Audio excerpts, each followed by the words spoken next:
আসসালামু আলাইকুম, welcome to my channel. প্রিয় অষ্টম শ্রেণীর শিক্ষার্থীবৃন্দ, আজকে আমি তোমাদের জন্য অনুশীলনী 3-এর পরিমাপের অধ্যায় এই অধ্যায়ের প্রশ্নের অঙ্কের সমাধান এনেছি। গত ক্লাসে 12 পর্যন্ত সমাধান দেখানো হয়েছে। আজকে আমরা 13 থেকে সমাধান শুরু করব ইনশাআল্লাহ। শুরুতেই আমরা প্রশ্নটা খেয়াল করি।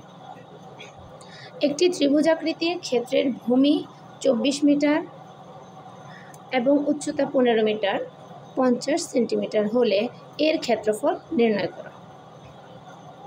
খেয়াল করো, ত্রিভুজাকৃতি ক্ষেত্রের ভূমি 24 মিটার এবং উচ্চতা 15 মিটার 50 সেন্টিমিটার। এখন এর ক্ষেত্রফল নির্ণয় করতে হবে। তাহলে আমরা খেয়াল করি, ভূমি 24 মিটার আছে, উচ্চতা 15 মিটার 50 সেন্টিমিটার। উচ্চতার ক্ষেত্রে এসে দেখো দুটি একক, তাহলে মিটার এবং সেন্টিমিটারকে আমরা মিটারে কনভার্ট করব। মিটারে প্রকাশ করলে তারপরে আমরা ক্ষেত্রফল নির্ণয় করতে পারব। খেয়াল করো,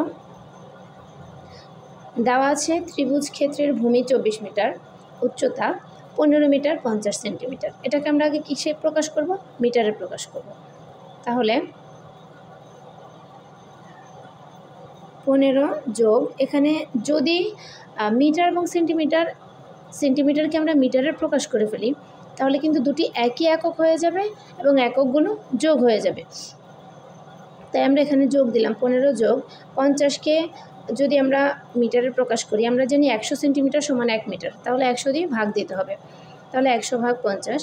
এখন দেখো 15 যোগ 1-এর সাথে যেহেতু দুইটি শূন্য, তাহলে লবের ডান দিক থেকে 2 ঘর পরে দশমিক। তাহলে কী হয়, 5-এর আগে দশমিক বসে। দশমিকের পরে শূন্যের কোনো দাম নাই, তাই এটা উঠে গেছে, লিখি না আর কি। দশমিকের পরে শূন্য লেখার কোনো প্রয়োজন নেই, কারণ শূন্যের কোনো দাম থাকে না। তাহলে এবার যোগ করি, 15 যোগ 0.5, তাহলে এটা কত হয়? 15.5 মিটার। তাহলে আমাদের উচ্চতা কি হলো? মিটারে কনভার্ট করলাম উচ্চতাকে। এখন আমাদের ত্রিভুজ ক্ষেত্রের ক্ষেত্রফল সমান ভূমি গুণ উচ্চতা ভাগ 2 বর্গ একক, অথবা কেউ যদি সূত্র আরেকটা দিতে চায়, হাফ ইন্টু ভূমি ইন্টু উচ্চতা, একই দেয়া যাবে। ভূমি 24, উচ্চতা হচ্ছে 15.5 ভাগ 2 বর্গ মিটার। এবার 24 এবং 15.5 গুণ করলে গুণফল পাচ্ছি কত? 372। 2 দিয়ে ভাগ করলে পাচ্ছি 186 বর্গ মিটার। তাহলে ত্রিভুজ ক্ষেত্রের ক্ষেত্রফল 186 বর্গ সেন্টিমিটার, 186 বর্গ মিটার হবে, আমাদের সেন্টিমিটার।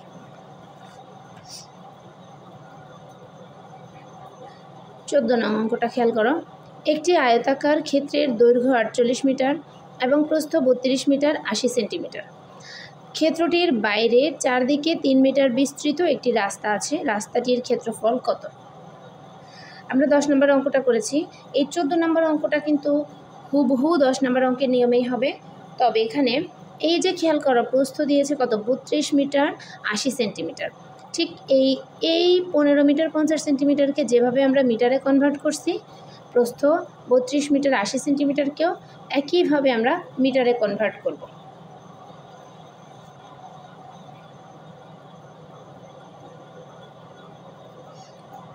দেওয়া আছে আয়তক্ষেত্রের দৈর্ঘ্য 48 মিটার, আয়তক্ষেত্রের প্রস্থ 32 মিটার 80 সেন্টিমিটার। তাহলে এটাকে একইভাবে কি করব?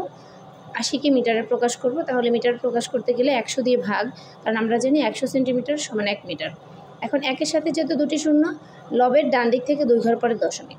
2 ঘর পরে যখন দশমিক হবে, তখন 8-এর পরে শূন্য বাদ হয়ে যাবে। তাহলে যোগ করলে কত? 32.8 মিটার। এখন খেয়াল করো, যেহেতু আমাদের বলছে যে আয়তক্ষেত্রের দৈর্ঘ্য 48 মিটার, প্রস্থ 32.8 মিটার আমরা বের করছি, আমরা আগে আয়তক্ষেত্রটির ক্ষেত্রফল নির্ণয় করব। তাহলে আয়তক্ষেত্রের ক্ষেত্রফল কত? দৈর্ঘ্য 48, প্রস্থ 32.8 হলে ক্ষেত্রফল হচ্ছে 1574.4 বর্গ মিটার। এবার খেয়াল করো চিত্র অবশ্যই পেন্সিল দিয়ে আঁকবা তোমরা। বলছে এর বাহিরে 3 মিটার প্রশস্ত বা 3 মিটার চওড়া রাস্তা। 3 মিটার বিস্তৃত, প্রশস্ত, চওড়া একই কথা। 3 মিটারের রাস্তা দেয়া হয়েছে। এখন খেয়াল করো, 3 মিটারের যখন রাস্তা দেবে, তখন দেখো এটা হচ্ছে আমাদের মূল বাগানের ক্ষেত্রফল বা মূল বাগানের দৈর্ঘ্য 48। যখন 3 মিটার রাস্তা করা হলো তখন দেখো এই দিক থেকেও 3 মিটার রাস্তা বেড়ে গেল, এদিক থেকেও 3 মিটার, তার মানে দুই দিক থেকে আমার 3 মিটার করে বাড়লো 6 মিটার।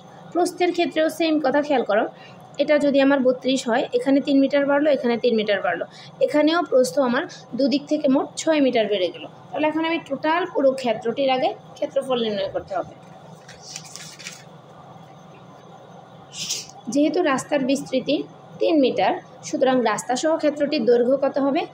যে বললাম দুই দিক থেকে বাড়বে, একদিকে যদি 3 মিটার হয়, দুই দিকে 6, তাহলে 3 2 গুণে 6 48 এবং 6 যোগ করলে 54 মিটার। এবং রাস্তার সহ ক্ষেত্রটির প্রস্থ আমাদের আগে ছিল 32.8, এখন যদি আমি 6 মিটার যোগ করি তাহলে হবে 38.8 মিটার। তাহলে রাস্তা সহ ক্ষেত্রটির ক্ষেত্রফল কত দাঁড়াচ্ছে? দেখো 54, এটা হচ্ছে দৈর্ঘ্য, এটা হচ্ছে প্রস্থ, গুণ করলে পাচ্ছি 2095.2 বর্গমিটার। এবার আমরা পুরো বাগানের ক্ষেত্রফল, রাস্তা সহ বাগানের ক্ষেত্রফল থেকে যদি বাগানের ক্ষেত্রফল বিয়োগ করি তাহলে আমরা রাস্তার ক্ষেত্রফলটা পেয়ে যাব। মানে রাস্তার ক্ষেত্রফল কত দাঁড়াচ্ছে? 520.8 বর্গমিটার। এটাই হচ্ছে রাস্তার ক্ষেত্রফল। 15 নং প্রশ্নটা খেয়াল করো। একটি বর্গাকার ক্ষেত্রের এক বাহুর দৈর্ঘ্য 300 মিটার এবং বাইরের চারদিকে 4 মিটার চওড়া একটি রাস্তা, রাস্তাটির ক্ষেত্রফল কত? এটাও কিন্তু অনেকটাই 14 নম্বর অঙ্কের মতোই। বর্গাকার ক্ষেত্রের এক বাহুর দৈর্ঘ্য 300, তাহলে এটা বর্গক্ষেত্রের ক্ষেত্রফলের সূত্র অনুযায়ী হবে।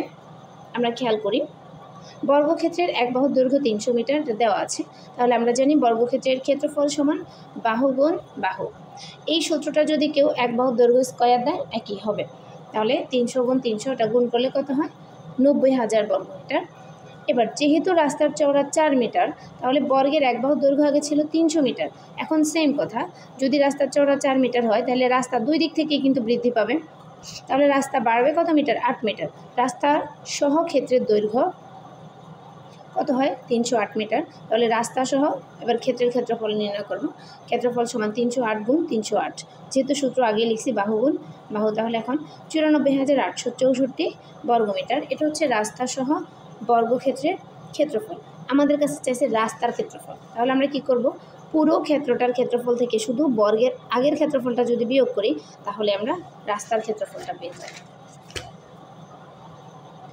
দেখো, রাস্তার ক্ষেত্রফল সমান, এবার 94,864 থেকে 90,000 বিয়োগ করলে পাচ্ছি 4,864 বর্গমিটার।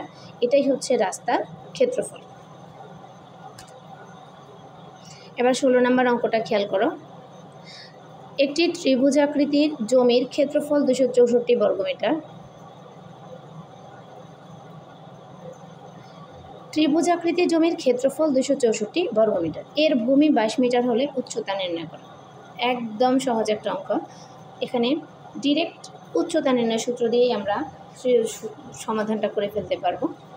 খেয়াল করো, দেওয়া আছে ত্রিভুজাকার জমির ক্ষেত্রফল 264 বর্গমিটার, তাহলে ত্রিভুজাকার জমির ভূমি আছে কত? 22 মিটার। আমরা জানি ত্রিভুজাকার ক্ষেত্রের উচ্চতা নির্ণয় সূত্র হচ্ছে ক্ষেত্রফল ভাগ ভূমি গুণ 2 একক। এখন ক্ষেত্রফল হচ্ছে 264, ভূমি হচ্ছে 22 গুণ 2, 222 দিয়ে 264কে ভাগ করলে 12, 12 2 গুণে কত? 24। তাহলে ত্রিভুজাকার জমির উচ্চতা 24 মিটার। প্রিয় শিক্ষার্থীবৃন্দ, এই ছিল আমার আজকের ক্লাসের সমাধান। আশা করি সবাই বুঝতে পেরেছ। পরবর্তী ক্লাস অবশ্যই 17 থেকে শুরু করবো ইনশাআল্লাহ। সে পর্যন্ত ভালো থেকো। আল্লাহ হাফেজ।